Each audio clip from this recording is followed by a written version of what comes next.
Alright, so I have to demonstrate this perspective fundamental stuff that I have learned. And the reason that I have to demonstrate it is because I need to be able to reference it myself. Let's put it that way. So here I have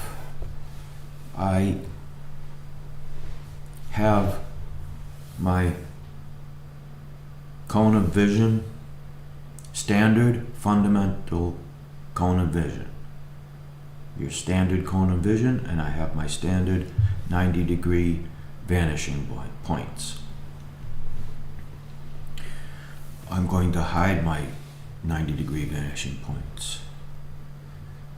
I'm going to hide the 90-degree thing. I'm going to hide the cone of vision. I don't need that.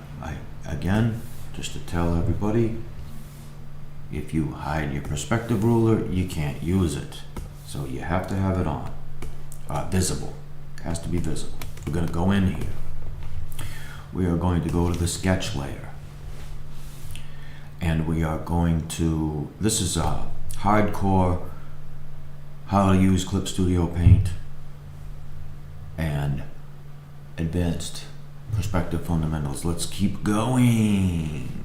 I'm going to get my Micron pen. I'm going to make sure it's set for 2. I'm on my sketch layer. I'm going to make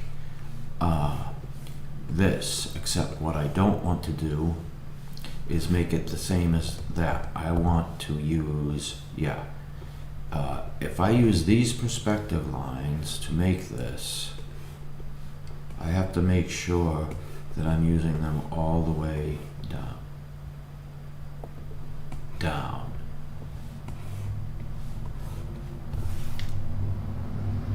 So I gotta remember that. So I'm gonna make these facing this way. Alright. The problem becomes you are not starting with a box. You are starting with a perspective concept, which means these lines go all the way down to the bottom of the picture plane. That is one of the first things you must learn. We're in the sketching phase here, remember. Alright, we turn off the snapping layer. We diagonal and diagonal. This creates our center point in our arbitrary rectangle.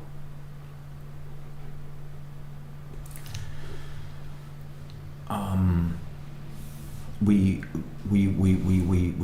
now turn snapping back on and get that center and bring it all the way down to the bottom of the picture plane. I should say to the other side of the picture plane, to the vanishing point within the picture plane. Okay, yeah. The most important thing is that I understand. So I'm sorry, I'm going to keep going. Now, that's no good. This is the drawback to drawing small. I'm drawing small. That's the main problem. So we're going to go all the way down. Come on, down. But I'm going to be drawing small a lot. I'm going to be making comic panels, and they are going to be most likely bigger than this, but not a lot bigger than that. All right. So we want to, I could say, I want to make an arbitrary mirror plane, but I don't want to make an arbitrary mirror plane. I want to make a deliberate mirror plane. And that deliberate mirror plane, turn off snapping,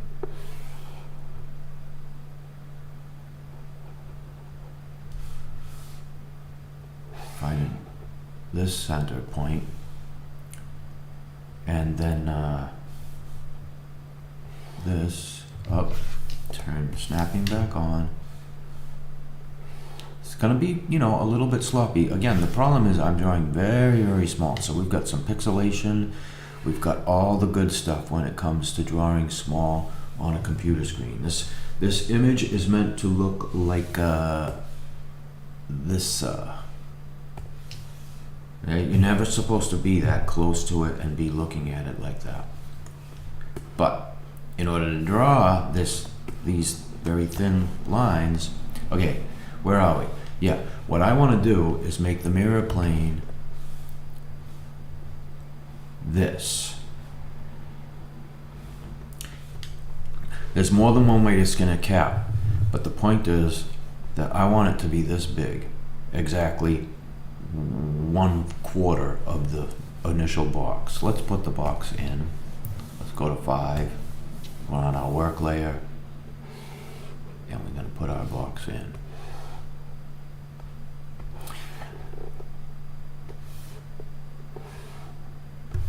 All right, there's our box. Let's go back to our sketch layer and go back to 2. And we're going to put this line, oops, we're not going to snap because we're going to find the center point of this and cross it here. That's the other side of this. So when I go to snapping and go like this, this now represents a literal mirrored version of this segment here, right? We need to find the center point of that because this is, and we do that by not using snapping and crisscross across the center, and there is your magic center point. So now we've got the other side of this, and now we need the other side of this.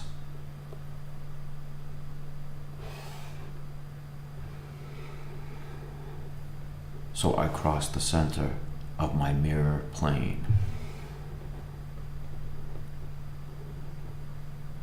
And if I did this right, we are going to see something when we enable snapping that looks very much like 5 under the work layer. I would argue looks very much like a duplicate of this in perspective. So, right? Did I do it or not? I did it. Okay. And I did it a different way because once you understand the principles, you can find your own way. As long as you understand the center point and these Z things. So now what I want to do is I'm going to go even further, and I'm going to duplicate this and this over here. So what I need to do is I want this side of this. Whoops, we'll go back to our sketch layer and we'll go back to number 2 and we make sure snapping is off, and we find, yes, we find the center of this entire mass.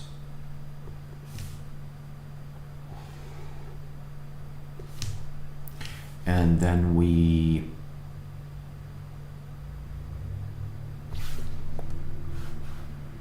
no, we don't do it. I think we do. We find the center of this whole mass.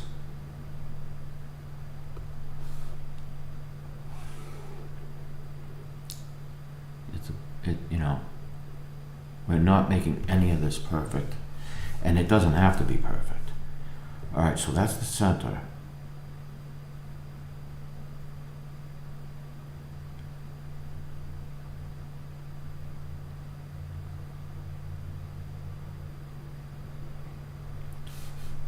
What I want is this to cross this. This is going to be the, watch, that's what's scary about this. This doesn't look right, but watch what happens. This is the other side of this entire mass, okay? So we can do this. Let's snap to the grid. Right? There's that.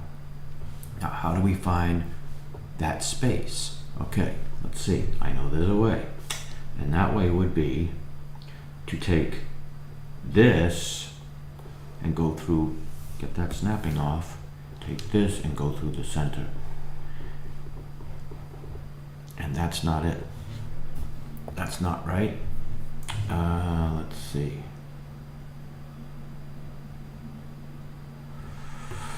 So that's the other side of this. So now we have to find the Z that goes through the center that represents the line that would be here.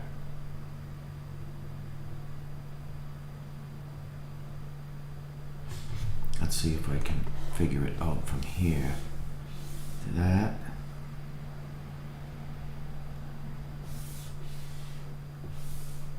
Got it. No, do I got it? I don't got it. What do I'm missing something. The center of this. No. The center of this through this. No. That's not it. I keep doing that. That's the third time I did that. That's not right. Do I'll just try this. That's not it. That's that, right? That's the same thing as the first one I did. I've got to figure this out. This line came from here. Based on the center of this. I'm not sure why I know that, but I figured it out. It is that. This line is now to use that, and it hits right there, and we bumped it a little bit, but you know, we don't have to be perfect. All we have to do is be correct. Oops, get my snapping going. Okay, get back to here, go to 5, Zappo, Blammo, Whammo, Bammo. Gonna go to my done layer and cut this out. And you can see I have literally done the same thing. So I discovered Scott Robertson's How to Draw book, I don't know, maybe 30 years ago.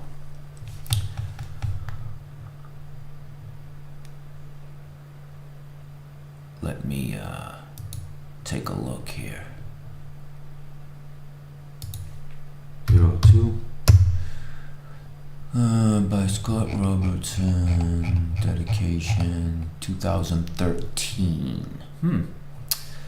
Did I say 30 years ago? Okay. Well, I discovered Scott Robertson's book probably around the time it came out, maybe a little after.